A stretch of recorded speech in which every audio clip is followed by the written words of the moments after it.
Salam, salam, outsider. Le débrief commence maintenant.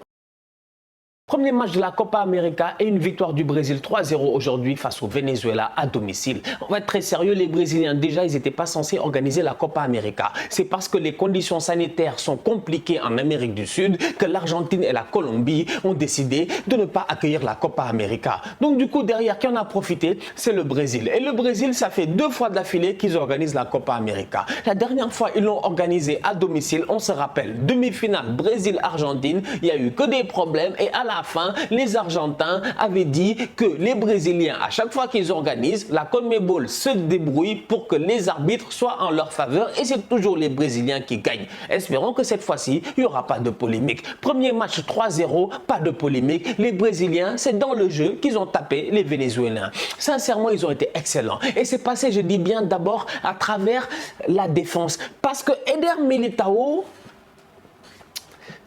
voilà, ça c'est un boy, ça c'est un vrai joueur. Ça, c'est un vrai joueur. Eder Militao, sincèrement, on lui a peut-être pas donné sa chance dès le début au Real Madrid. Ça a pris du temps, il a fallu qu'il prenne ses responsabilités. Mais cette saison, quand Sergio Ramos n'était pas là, quand Varane n'était pas là, celui qui a pris ses responsabilités à côté de Nacho, on le sait, c'est Eder Militao. Donc quand je vois Eder Militao aujourd'hui jouer titulaire au Brésil, faire des transversales pour Neymar, qui aurait dû marquer sur cette action-là, franchement, la transversale d'Eder Militao était digne de Toni Kroos. Quand je vois Eder Militao performer comme ça, je ne suis pas surpris parce que je me dis c'est un enfant qui sait très bien qu'il est arrivé au moment de sa carrière où il doit performer parce que Eder Militao la saison prochaine au Real il se bat pour avoir une place de titulaire dans cette équipe de Carlo Ancelotti là. Donc aujourd'hui Eder Militao, top performance de sa part. Au-delà de cela, la solidité et la sérénité défensive que dégage le Brésil, c'est vraiment bluffant. Quand tu as Militao,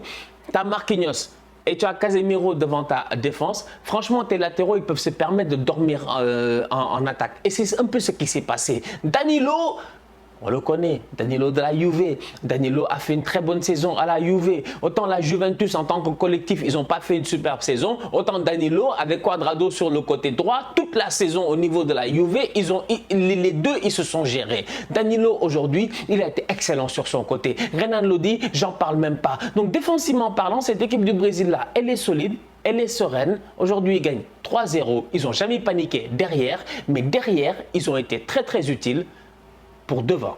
Je dis derrière, ils n'ont pas paniqué. C'est normal parce que le Venezuela ne les a pas fatigués. Mais je dis derrière, ils ont été utiles pour devant, tout simplement parce que, comme je dis, Eder Militao peut donner une passe décisive à Neymar. Mais au-delà de cela, tu as notre gars Danilo qui monte et qui crée un penalty. Donc l'apport, je dis bien, des latéraux et des défenseurs brésiliens dans le football de cette équipe du Brésil de titre-là a été très très important aujourd'hui. C'est là où j'en arrive à un autre problème. C'est le problème de celui qui mène le jeu.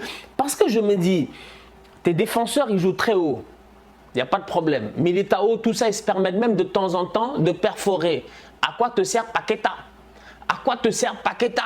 Paqueta, le boy de Lyon, on le connaît, c'est un milieu de terrain, mais un peu plus dans la création. Mais Paqueta, on n'en a pas besoin quand tu as un des attaquants, un des 3 attaquants qui passe son temps à dézonner, à descendre très très bas sur le terrain pour créer le jeu. Ça, c'est qui? C'est Neymar. Et c'est là où tu te rends compte que toute la saison, tu vois Neymar au PSG, il arrive au Brésil, il fait la même chose, sauf qu'au Brésil, c'est différent. Au Brésil, c'est différent. Au Brésil, les gars ont accepté, tout le monde joue presque pour Neymar. Ça fait que Neymar, il se permet de dézonner, de descendre jusqu'en bas. Les Fred, les Paqueta, on leur a pas demandé de toucher beaucoup de ballons. Ils sont là juste pour soutenir Casemiro. C'est qui le vrai créateur? C'est Neymar. Neymar n'est pas un attaquant gauche avec le Brésil. J'ai envie de dire que c'est un joueur qui joue n'importe où avec le Brésil. C'est un électron libre. Aujourd'hui, plusieurs fois, tu vois Neymar descendre très bas sur le terrain, mettre des ballons en cloche pour Richarlison. D'ailleurs, Richarlison, il doit claquer son but. Il a énormément croqué aujourd'hui. Richarlison doit claquer son but. Aujourd'hui, le Brésil peut battre le Venezuela 7-0. C'est pas un scandale. Franchement, Neymar donne un super ballon à Gabriel Barbosa ou à Gabriel Jesus. Neymar passe son temps, je dis bien, à donner des ballons en cloche, comme un clochard sur le terrain. Il est là à se promener à gauche et à droite sans domicile fixe. On va être très sérieux, franchement. Neymar aujourd'hui, pour moi, il a été excellent. Il n'y a rien à dire. Il a été sensationnel. Mais le fait que Neymar soit sur le terrain te pousse à te poser la question à savoir à quoi sert Paqueta. Parce que Paqueta, je suis désolé, c'est un très bon joueur de football. Mais dans le dispositif tactique aujourd'hui du Brésil, limite le Brésil à 10 contre 11 sans Paqueta, tu ne l'aurais même pas remarqué. Rappelez-vous de l'animation offensive du Brésil à la dernière Copa América. Neymar n'était pas là. Neymar était blessé. C'était blessé lors d'un match, je pense, avec le Paris Saint-Germain en coupe ou un truc comme ça. Bref, c'était l'année-là, on se rappelle. C'est l'année où Neymar, il se blesse à une orteil ou un truc, je sais pas, 5e métatarse. Tu sais, Neymar, à cause de lui, en termes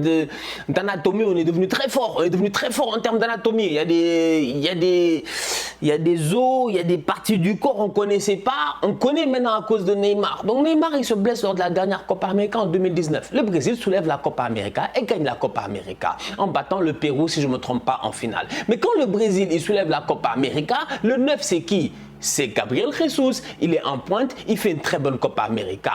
À droite, t'as qui? T'as Richarlison, à gauche, t'as Everton. Everton qui aujourd'hui joue au Benfica, qui avait même été élu, je pense, il n'avait pas fini meilleur buteur de la Copa América ou meilleur joueur de la Copa América. Everton avait été extraordinaire. Aujourd'hui que Neymar est de retour, Neymar retrouve son côté gauche. Mais dès que Neymar retrouve son côté gauche, comme je dis, à lui tout seul, il peut faire gauche, centre, tout ça, parce qu'à lui tout seul, il a besoin de se déplacer, de toucher des ballons et tout ça. Donc ça fait aujourd'hui que sur le terrain, tu te rends compte que Neymar est presque dans une position de meneur de jeu et que le Brésil joue réellement avec deux attaquants. Deux attaquants qui sont capables de créer le danger. Richarlison dans l'axe et Gabriel Jesus à droite. Richarlison, comme je dis, il a énormément vendangé. Gabriel Jesus, à mon humble avis, il n'est pas à l'aise à droite. Ça me pose un problème, ça aussi. Quand je regarde cette équipe du Brésil là, je me dis c'est le Venezuela, tu gagnes 3-0, il n'y a pas de problème. C'est Joga Bonito. Les gars jouent sur le terrain, ils font ce qu'ils veulent. Ils dribblent, ils font des petits ponts, des petites des 1-2. Tu vois, Gabriel Barbosa, Gabigol, il a marqué de la poitrine aujourd'hui. Superbe centre de Neymar qui vient dribbler le gardien. Donc en termes de football, franchement, il n'y a pas de problème. Les Brésiliens sont très forts. Mais moi, comme je dis, ta vraie adversité pour gagner la Copa América réellement à la fin, c'est pas vraiment le Venezuela, ça reste l'Argentine, ça reste peut-être l'Uruguay, ça reste peut-être le Chili, etc. Et quand je vois Gabriel Jesus, le match qu'il me fait aujourd'hui sur le côté droit, je me rends compte qu'il n'est pas à l'aise. Donc est-ce que Tite a une autre solution à voir et à suivre parce que la compétition est encore longue et il va falloir à un moment donné quand même parce que je vous rappelle que la Copa América là c'est pas comme les autres compétitions, c'est 2 groupes de 5 équipes et les 4 premiers de chaque groupe se qualifient, donc il n'y a que le dernier qui se qualifie pas, donc tu peux même te permettre de faire tourner en phase de poule en attendant les 8e de finale. Donc j'aimerais voir quand même dans l'animation du jeu du Brésil un autre joueur côté droit à la place de Jesus. En parlant d'autres joueurs, Firmino était sur le banc, il n'a pas joué. Everton, qui a été l'un des meilleurs joueurs, voire le meilleur joueur de la dernière Copa América, était sur le banc, il n'a pas joué. Comme je vous dis, c'est un championnat assez bizarre, c'est une Copa América assez bizarre, en format un peu championnat. Donc tu as le temps de faire tourner. Donc du coup, je pense que Tite, il va faire quelques essais. Je sens que Fabinho ne va pas passer toute la compétition sur le banc. On risque de le voir lui aussi. Vinicius est rentré aujourd'hui. Porte le numéro 18. Quand je l'ai vu, on dirait que c'est mon petit frère qui est rentré. Mais Vinicius, il me fatigue. Il me fatigue, Vini. Vini est rentré.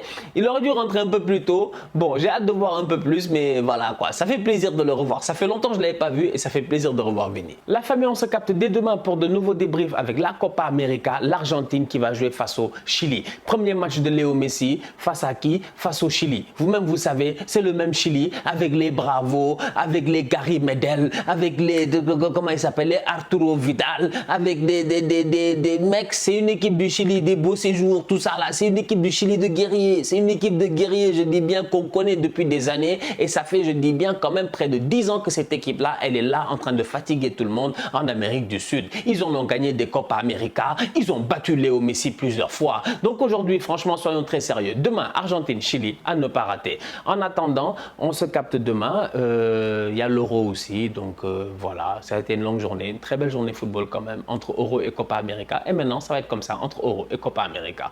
On se capte dès demain pour de nouveaux débriefs. D'ici là, continuez à liker, continuez à partager. On s'abonne. On est ensemble, on reste en santé. Tous outsiders.